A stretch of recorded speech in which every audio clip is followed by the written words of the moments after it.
G'day, my name's Mel, welcome to my world, and if you're new to my channel, at the moment I'm building a stealthy, off-grid, go anywhere, sleep anywhere camper van, and today I'm going to do my bed. Now my bed is just a simple frame with plywood on top. Now it's not screwed down at the moment because underneath, if I can lift it up, all my wires run under there, so I like to do all my wiring before I put the lid on, so to speak. And the lid is basically just this really thin hardwood plywood. Try saying that when you've had a few too many. Now don't worry, I'm not going to put my mattress on top of this. I'm going to have slats on there, and for two reasons. And the first one being air circulation. Now if you've watched some of my previous videos, you'll know I've got a real bee in my bonnet about air circulation, and for good reason. I've suffered the consequences of poor air circulation in the form of mouldy mattress, and it was as disgusting as it sounds. My mattress went mouldy, I didn't even know. I ended up with a really bad chest infection. My throat has never been the same since, and this was like a good 2-3 years ago. And guys, I was ill for a good 3 months. I was coughing up blood, I couldn't sleep, I was literally awake pretty much 24 hours a day. Well, that's what it felt like anyway. I was so ill, it was terrifying, it was absolutely frightening, and that's something I don't want to experience again. So that's why I'm going to put slats on here so that air can go under my mattress, because when you're asleep in your bed at night, you're giving off moisture from your breath, your body is giving off moisture like you sweat at night, so your mattress acts like a big sponge and it soaks up all your body juices. Ugh.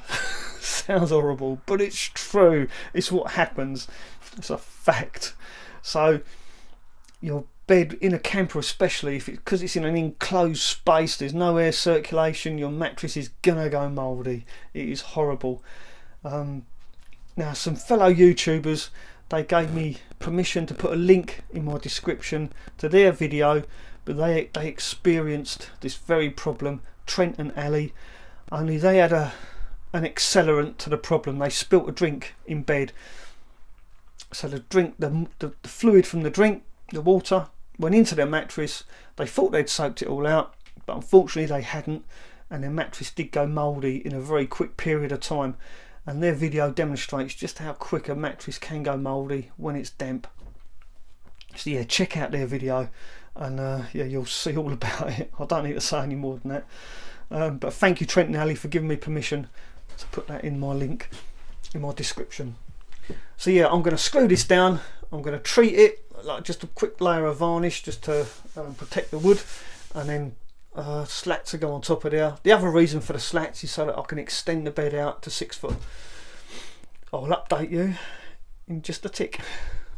So I've fixed my cross members on the bed. As you can see, there's 3 of them. There's one at the head of the bed, one in the middle of the bed, one at the foot of the bed. There's a little gap there. There's a reason for that. I'll come to that in a minute. But first I just want to show you this. Now all the slats are slightly raised. They're slightly raised up off the bed, and the reason for that is because I want to put a slider underneath, and if they wasn't raised, this would jam up underneath, because these are going to be underneath the slats like this. This slider is going to slide underneath there, and if this wasn't raised slightly, it'd be down on there, it'd be touching, there'd be no gap, and it would rub, and it'd be very difficult to pull that slider out. So that's why they're raised, and to raise them, all I've done is use a bit of leftover plywood, cut it in strips, and then screwed it down. These are actually screwed down to the cross members underneath, that's underneath this as well, that support the whole bed structure. So that's that. Now the gap at the front, that's there for the front of the slider to slide into, and that will slide into there like that. Again, this front one's raised. Now you only need to raise the middle one and the front one, but I'll raise the back one as well just to keep it all nice and level. So that's raised like that, and that'll allow that to slide out again because there's a gap there. So this is going to have to slide out. Now every other one of these is going to be screwed differently, so they'll alternate. One will be screwed to this, and then the next one will be screwed to this. So that'll be like that, and yeah, each and every other one will be screwed. Yeah, one will be screwed to this, one will be screwed to it kind of makes sense. So yeah, bear with me, I'm going to do that next, and then yeah, it'll all make perfect sense, hopefully. Before I go on to the next stage, I'll show you the size of this wood.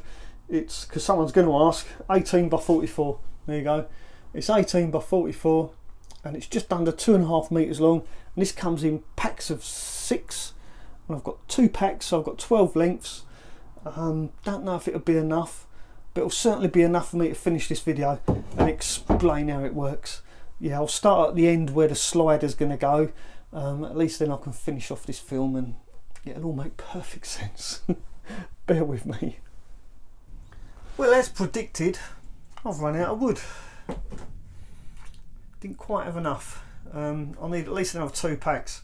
So I thought I'd just do a quick wrap up of this video now, just show you how it works.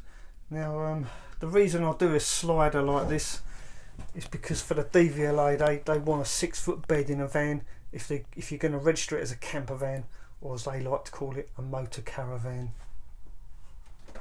So yeah, this is how it's going to work. There you go, that's going to slide out. Obviously it's not finished yet because I've run out, but this won't be like that. There'll be more added to this.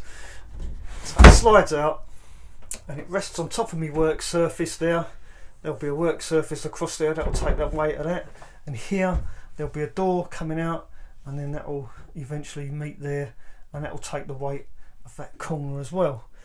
And for the mattress on top, to extend the mattress by about another 2 foot, where I'm sitting there's going to be a bench here, and when I cut the mattress to fit in that small area, the offcut will then come down here and use as a cushion. But when I extend the bed, I'll simply pick it up and put it on top of here, and then the mattress will then become 6 foot again. It will be reunited. That's the idea anyway. So yeah, the bit I cut off of the mattress will make my cushion for my bench seat, and then when I want to extend the bed, I'll simply take that off of there and put it on top of there. That's the idea anyway. That's a theory behind it. So there you go, and when I'm not using it, it simply slides all the way back in, all nice and neat like that.